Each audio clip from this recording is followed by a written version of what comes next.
Japan. I'm coming back to you. There in old Japan, you'll make my dreams. And welcome back to the Nihon Madoguchi Podcast with your host Domo and Marty, what's up? What's up? Everything all right? It's been a while, huh, very. Domo? It has been a while. It's been a while. I'm looking forward to this. The topic of today's episode, especially. Yeah. It's one that's near and dear to my heart, and I imagine yours as well, because Mm-mm-mm. we're what they call Nihongo Jozu. Oh, Nihongo you Jozu know, Desu Ne? everyone gets the Nihongo Jozu. We all get the Nihongo Jozu. Right. But how you know you're really not Nihongo Jozu is when they Mm, stop telling you you're Nihongo Jozu. definitely. That's how you know. Oh, yeah. Yeah, yeah. So, Yeah. yeah. I was thinking that we can go straight to the topic today, or do you want to do some small talk before getting into that? Well, this will come towards the end of the episode. Oh, But I remember I've made a promise to the viewers that I would come up with a haiku for oh, each right. episode, and use it in As a closure for the I episode. don't know. What do you do with a haiku? You Yeah. sing it. You don't sing a haiku. I'll recite it for you guys at the end of the Hanoshimi, episode. I'll give Tanoshimi. you a little mini lesson, a little mini lesson on haikus, and then I'll give you the thing. I learned quite a bit about them. I say quite a bit, very very surface level knowledge about haikus. Mm. Since I've declared that I'm gonna start making these, and I'll up front tell you guys I've done the easiest version. There's two versions apparently of haiku, Oh, and wow. I was not aware of that. And I've gone with the easier version of the two. Mm. There's something called a tori awase, which I'll Mm. explain later. And I will give you I'll recite that for you guys at the end of the episode. But yeah, aside Excellent. from that, is there any housekeeping items you wanna go over or talk about? Not this time, no. But there is a funny thing that recently in Japan it seems that there is one reality show that is getting quite some attention. It was made by Netflix. It's called Offline Okay. Love, and the story about this reality show it's similar to Terrace House. I think that's one of the major reality shows that was made in Japan, and it's 10 Mm-hmm. people that have to spend 10 days without their phone, and they don't know each other, and they have to meet each other in a city, and the fates wanted that they did this reality show here in Nice. So Oh. yes, it's quite casually, but recently since it was shot in Nice with my wife, we have been enjoying. We watched the reality show, and then we enjoy going to the places that were shown into that reality show and see how they were shot and how they look in real IRL and everything. So Yeah, it yeah. was quite a nice. It's not an update, but it's a funny thing to know. So since I live in Nice, yeah, it was quite funny to see how. The places that you always go every day, how they were able to shot it in a way that looks way more pretty, or how they were able to catch every important point of the city. Kudos to them. So, in case you have not watched it, I recommend it. It was quite a funny watching. I'm not a fan of reality shows usually. It's not something that I really enjoy, but that one was quite cute actually. So, and of course there was the romance part as well. So you end up cheering for people, forming couples and everything. So yes, that was my little update from my end. Oh, that's actually yeah. That's cool. That's cool because like I also don't watch reality shows, but I feel like I would very much enjoy that one. I don't know why. When you were describing it, I was like, I could actually watch this. Uh, but I am currently watching by the recommendation of my girlfriend's son, um, Tokyo Swindlers, or as they say in Mm. Japanese, Jimenshi. and I had never heard of the term jimenshi in Japanese. And then after kind of I watched the first couple of episodes. It's about it's about these the swindlers, as it is in the title. But what they're swindling isn't what you would normally, expect, like watches and wallets and things like that. No, they're swindling land, uh, Interesting. properties, like of just thing like land that people own. They're Mm, stealing that from people, and selling it to others, like especially like the real estate companies, like if someone's house or something like that. I had never heard of the term land swindler before until I watched this show. And Jimenchi, like if you I think the kanji, if I'm not mistaken, it's just literally uh G as in earth, not Tsuchi, uh like 土ですね。Jishin no G, うん。uh あ、そう and です then ね。men is just omote, Right. the like the surface face Yes, men, surface, yes. and then she, yeah, yeah. And so I was like, oh, that this is it's an interesting concept to see, um someone like in the first episode they're selling a house of a man who he's been admitted into a psychiatric ward. うん。So he doesn't live there. It's been abandoned for years. They're like, okay, we can just forge all this, documents or whatever, and then bring someone in who can pretend to be him and sell this to the highest bidder. Damn. And I was like, I didn't know this existed. I didn't know that people stole land. It was just a cool thing, a little cool concept, and I've been and I'm the type, and this is one of the reasons why I don't like a lot of like reality shows. Yeah, I'm the type of person who I sympathize with the characters too much sometimes, Ah, right, yes. and so as I, I'm watching these people get swindled out of their money, and I'm like, don't fall for it, don't do it, and then they fall for it. I'm like, no, I knew it was gonna happen, but I had to watch it through the whole process, and it's also another reason why I don't like. There's a lot of Japanese dramas that have to deal with like cheating and affairs and things like that, Right. fooding, Mm-hmm. uh, or the forbidden love between the student and the teacher. The kundan no ai is what they call it. Um, and even though I'm not being cheated on, obviously, when I see someone getting cheated on, it hurts. Yeah. Ah, It's not God pleasant, damn. right? And so, yeah, there's I put myself in the shoes of Mm, whatever's happening in the show, which is why I tend to stay away from certain types right. of shows. But yeah, that was just something that I'm watching on Netflix. You Mm-hmm. mentioned I do recommend it. It's quite nice. Oh, It was a recommendation. So next watch party is gonna be Jimenchi. I will be watching Jimenchi. You're gonna be watching Offline Love, and then we will share our thoughts afterwards. I just I could watch. How many episodes is it? Is It's it still going? 10, no, no, no, it's over. So they shot it during 10 days. So it's 10 episodes of between That's quick. 40 to 50 minutes each. So in a couple of Okay. sittings, you can watch it through. But it's funny how they, because it's not too over the top. It's not like American or Western realities where they like too theatrical and too over the top. It's very, very down Yeah, to yeah, earth and very, very basic.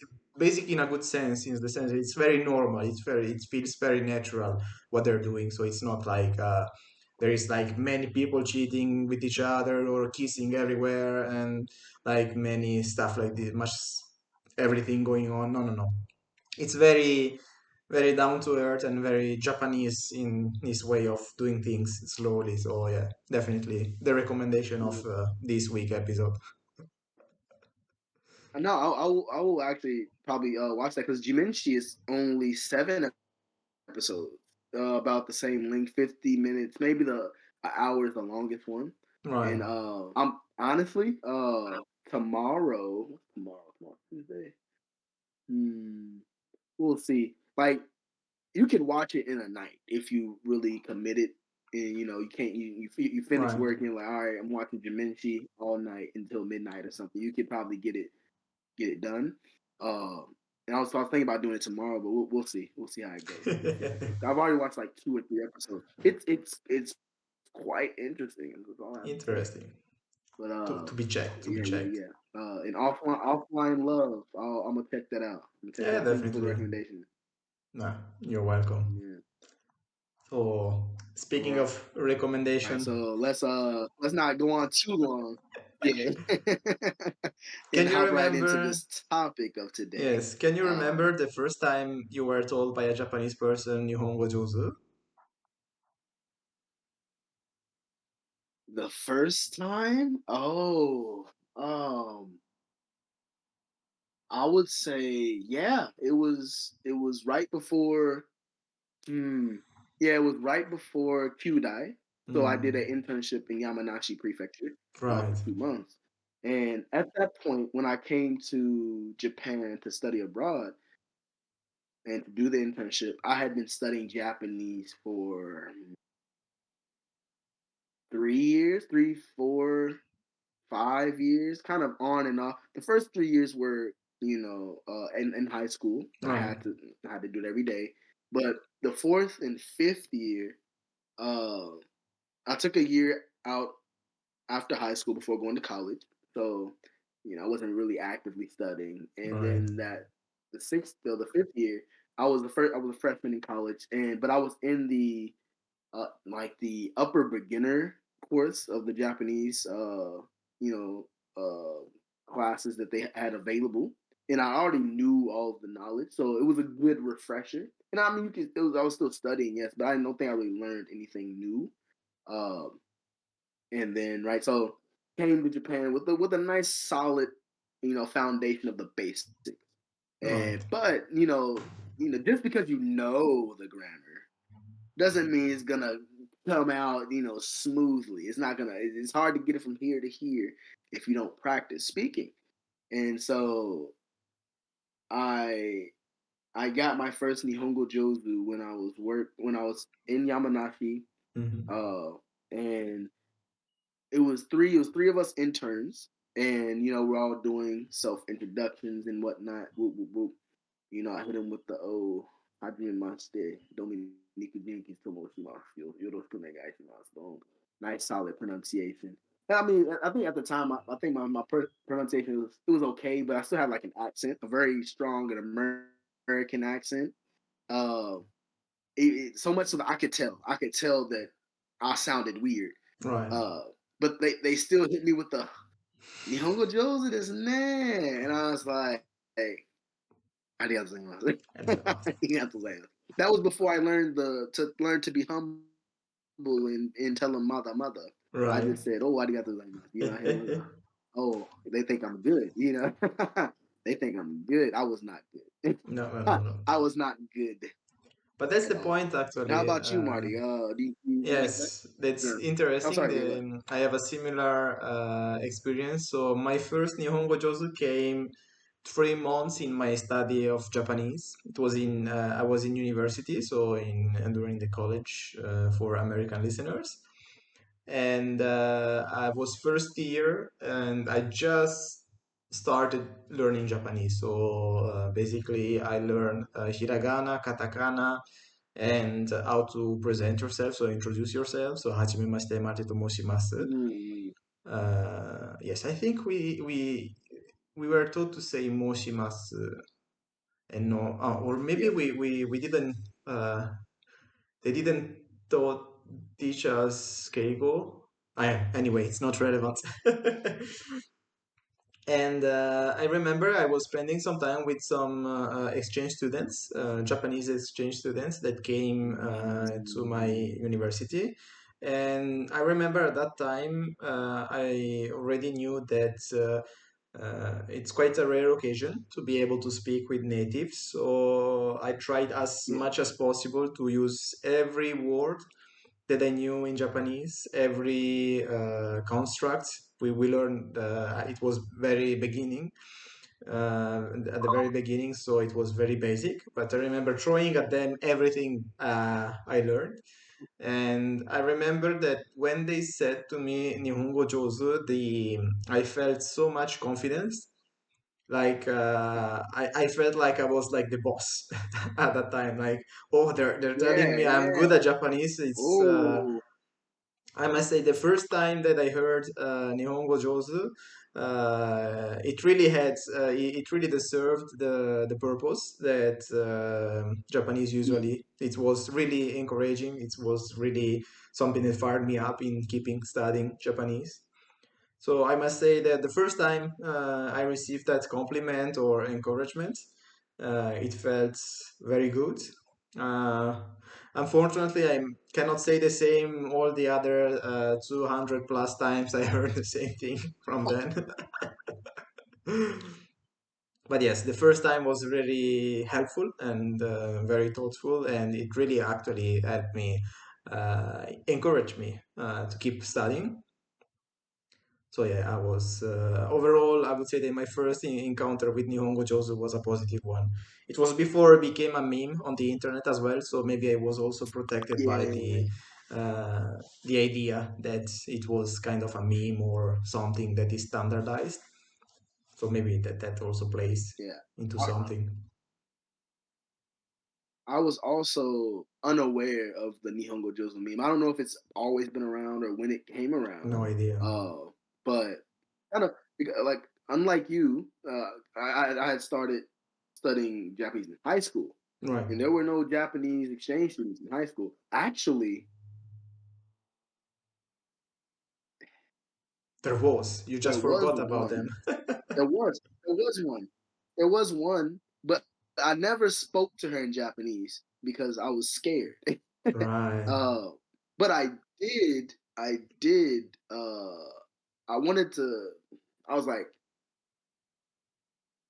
I felt that it was gonna be a complete waste if I didn't, try to interact with her in some way, shape, or form. And at the Mm. time, and even all the way up to now, I like kanji. So I asked her, what was the difference between these two kanji that I was struggling with. And she's like, oh, these very difficult kanji. Oh my god. Now she didn't say kanji Joes or anything, but it was Mm. basically the same. She's like, oh, you really good at kanji. I was like, oh, thank you. Because he spoke fluent English, right? So we Right. communicated in English. But it was you know, doing that uh and having her say that I was getting kanji, right? Was like, I think it also fired me up. It gave me the you Yeah. know the I think it was what I needed to hear. Mm. Because again, I wasn't around any Japanese people. I was only around a bunch of other Americans trying to learn Japanese, and my Right. teacher who's been to Japan but is not Mm. Japanese, right? Right. She's fluent, she's peta whatever. Mm. Uh, and even when I went to university, my freshman year, because I went to study abroad in my sophomore year, my freshman year, now there were probably Japanese exchange students on campus, but I Right. did not interact. I didn't know that. I wasn't Mm. aware that they were on campus. And I also I had a goal to get to Japan, and to get to Japan, I had to have a certain GPA, I had to have certain grades, and so I was really heading books, Focusing. making Yeah. sure I was getting everything right so that I could go to Japan. Mm. And then I went to Japan and got my first Nihongo Jozu. But Right. like no, like you were saying, it is very encouraging, especially if you're not tainted by like Reddit and Mm. in the memes. All the Because it downers. That's that's also one yeah. thing that I don't understand why people are complaining or are mocking these traits of the Japanese culture, if you want to call it like that, is that at least for my experience, I've been Nihongo Josu so many times now that it's difficult to record every one of them.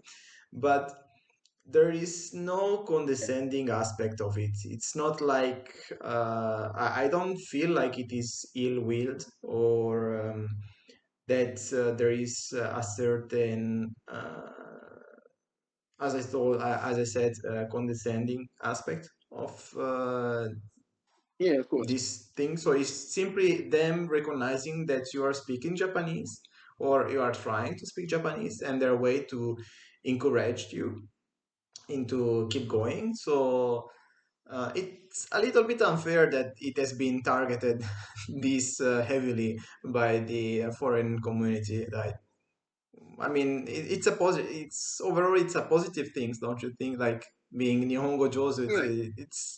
it's a little bit classy. It's a little bit standardized. I agree with that, but it's not the worst. I mean, being foreigner I've been foreigner in a couple of countries in my life, and I feel like Of course. it's the less harmful or impactful way of recognizing that you're a foreigner, being told, oh, you're good at speaking. Like being in France, for example, I feel more pressure and more differentiation between me and the French people when they told me something like this.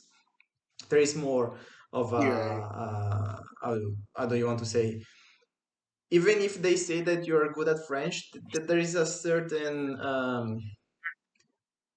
differentiation between them being French and you not being French that kind of is emitted consciously or unconsciously. It's not like they do it on purpose. But I don't feel like this is the same Of course. with the Japanese. Also because it's so clear that I'm not Japanese that does not apply That's to. no. I think you're right. You're spot on because Japanese is a difficult language, especially for English. You know, like native speakers of English. It is the complete opposite, right? In terms Right. of word structure, verb goes at the end. It's not SVO, it's SOV. And Japanese people are aware of that. They're aware that Japanese is not an easy language to learn. And if you've taken even a bit of your time to learn some of their language, they want you, they want to know that they appreciate that, and they want to encourage you to keep going, keep studying. Hmm. If you do that, you'll be able to communicate with them, uh, and because a lot of them can't speak English, even though they've studied. It's kind of like Americans who study Spanish for Ah, all right. their Yes. years in high school, and they can't. All they can do is say "Hola, me gusta tacos" or something like that. Um, which is hey, it is what it is. But if you kind of think of it like that, you take the time to learn Japanese, of course they'll be happy. Yes. And I think like with the memes and things, there's really just a lot of trolls, right? Uh, Mm. and there's trolls and foreigners who actually do speak decent Japanese, uh, who've become jaded, Uh, kind of from jaded. They've been in Japan for a long time, and they know right. the culture, and they know they know Mm. sometimes the Japanese people don't speak their true feelings. And the Right. whole the whole word for that, tate mae, right? Mm. And some people, I've seen the argument of the Nihongo Jozu being a tate mae thing. They don't Right. really mean it. They're just trying to make you feel good. Yeah, Mm. yeah, that's the that's the point. They're trying to make you feel good. Yes, what's wrong with that? Right. But some people look at that as a negative. They're not telling you the truth. You suck, but they're telling you you're good. And they would say, I would just rather me tell me I'm bad and get over with. But then you wouldn't continue the language, like Right. continue studying. If everyone starts demotivating you, oh yeah, you're trash. You're Mm. not Japanese. You can't. You don't know the difference between wa and ga. How dare you? You But monkey. but I will say though, um, after you do get to a comfortable Right. level of proficiency in Hmm. Japanese, where you consider yourself Jozu. You consider yourself Jozu. Right. Uh, and but you realize like you're Jozu, but there's still so much that you don't know and can't say or express in Japanese. Right. Uh, and you get hit with the Nihongo Jozu. I mean, after, like you said, after Many times. maybe, yeah, the first 10 times or so, it's good the Mm. first couple of times. After that, and it just continues. And Mm. sure, you may be Jozu, but like the better you get, the more you realize you don't know, right? Right. And so then it's like you're saying I'm Jozu, but I'm not Mm. Jozu. Like now you just making shit up. Right. But no, like you gotta kind of look at it both ways. Like Mm. obviously they don't mean anything. Right. They don't have any malice or anything when they say that. They just want to Mm. encourage you to study. Mm. But then after the 200th time of the Jozu, You get tired of it. you're like, Mm. you kind of get tired of it. And I I can also, see why people become a little bit jaded or something. but I also feel like for some people being hits with the Nihongo Jozu means also, or at least that they may feel like they are still foreigner despite being in Japan for so many years. They are still treated as your average foreigner, while they may have put in some effort in studying the language and getting into the culture, and then Yeah. that's I never felt like this because I didn't really focus on the fact that they were saying Nihongo Josu, but some people may feel like that because it's really a standardized way of saying or conveying, even if it's not intentional, that you are a foreigner.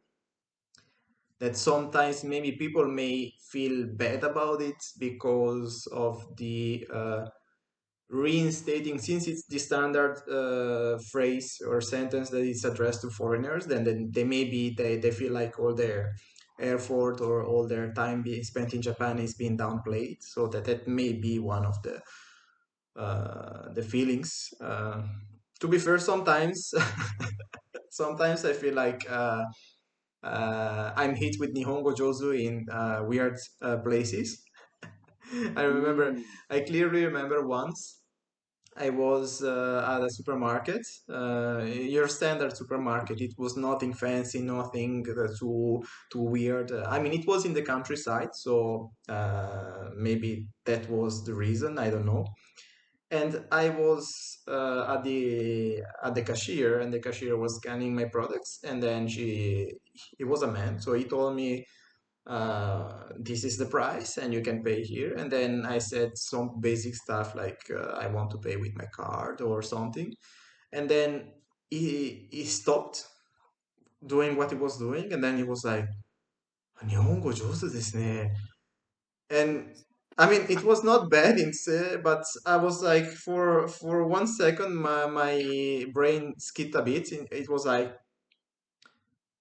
okay, thank you, but like what is the context? Usually you get hit with this kind of exchange when you're speaking with someone, or there is some kind of interaction that is focused on exchanges, like a more informal exchange, if you want. Being hit with Mm. Nihongo Jozu at the supermarket was a little bit it's like, wow.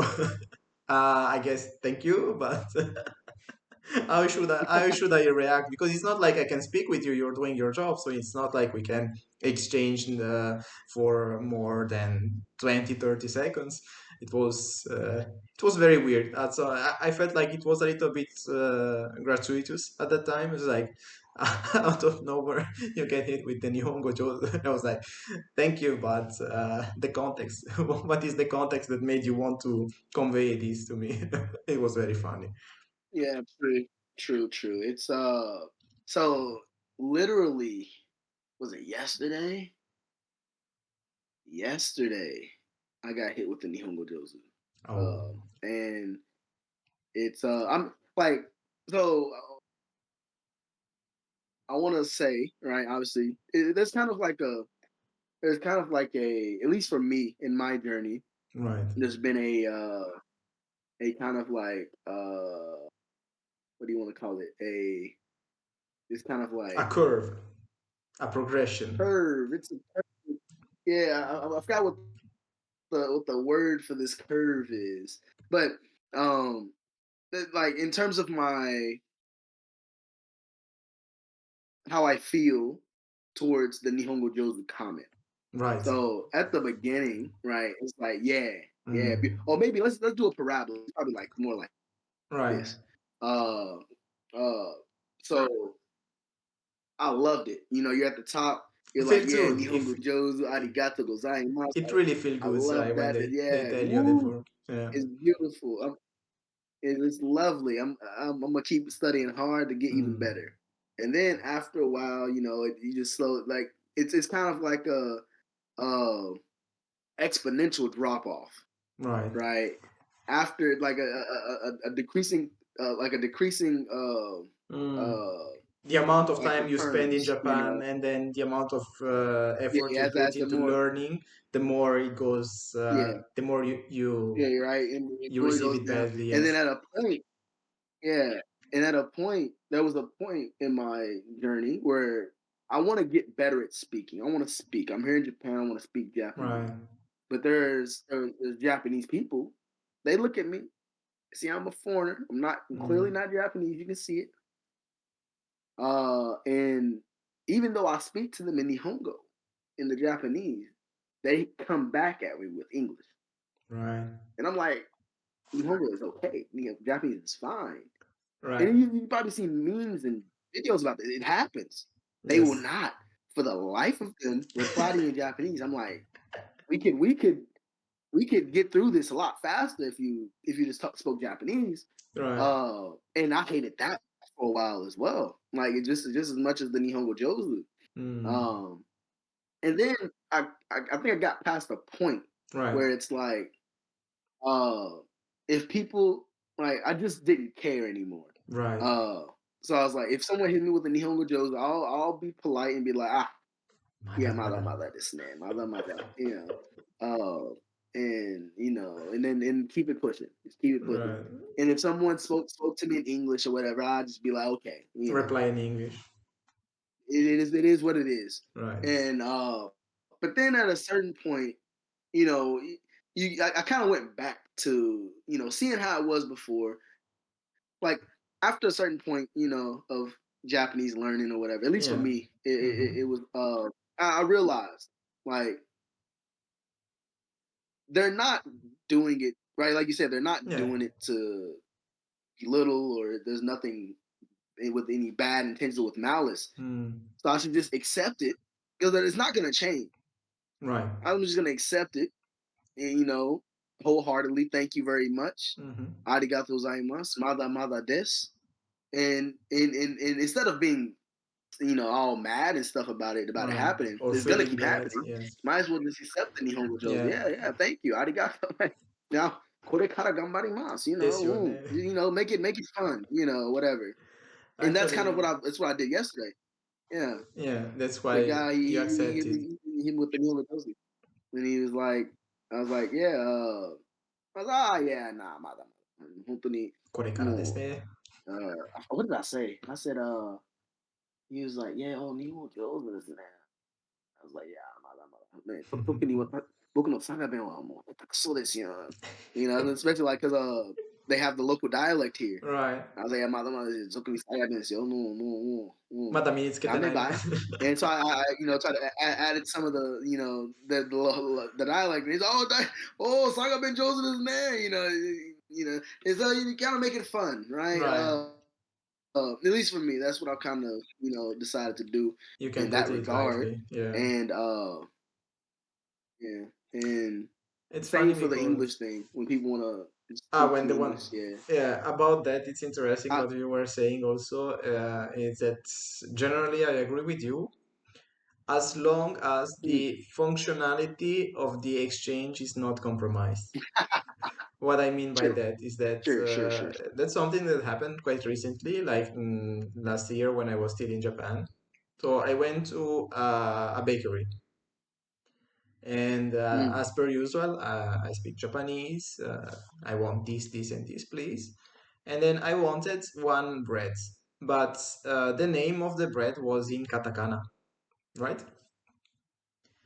So the thing with katakana is that you are never sure how you should pronounce katakana properly, because the way they have written the katakana, the way they expect you to read that katakana word may be different from your interpretation of how the word is spoken.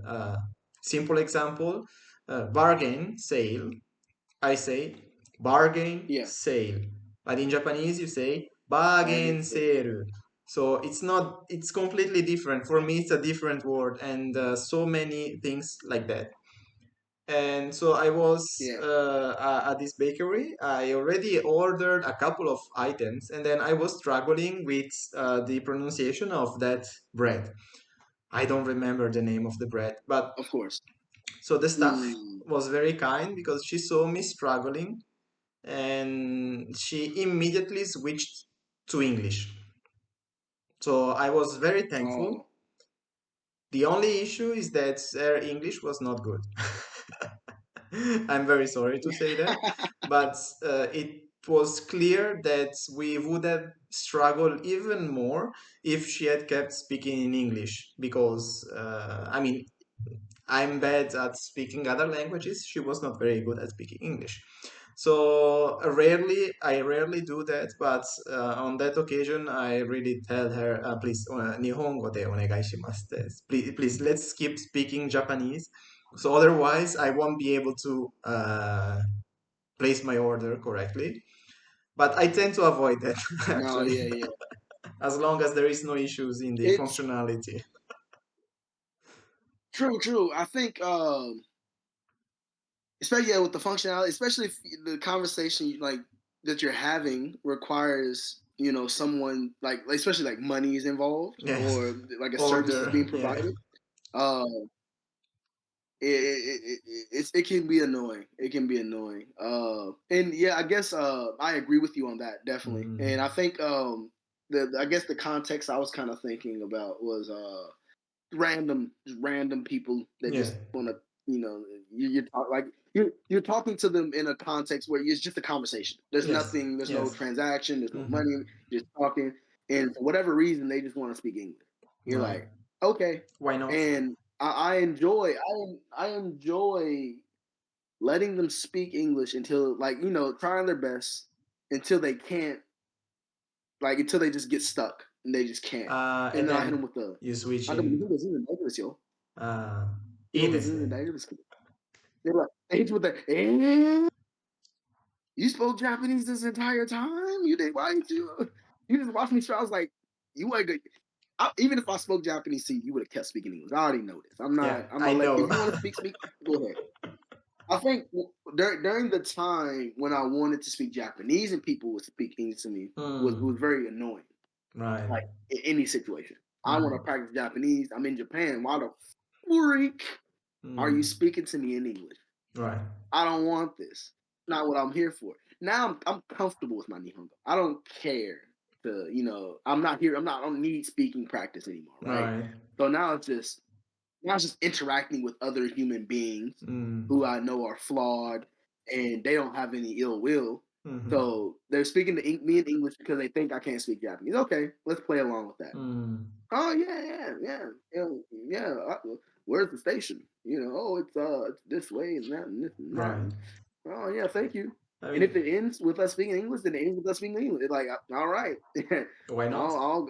I think I've gotten to the point of where I don't care enough to get upset about it anymore. Right.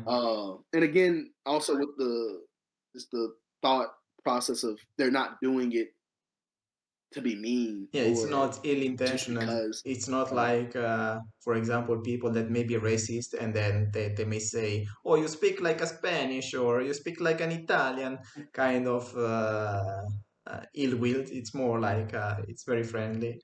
About what you were saying, as far as I can, so because of course I'm not a native Japanese speaker as well, so I tried to match the proficiency of the person that I'm speaking with. So if, for example, the person in front of me wants to speak in English, but they have limited proficiency in English, I try as much as possible, as long as there is no incomprehensions going on.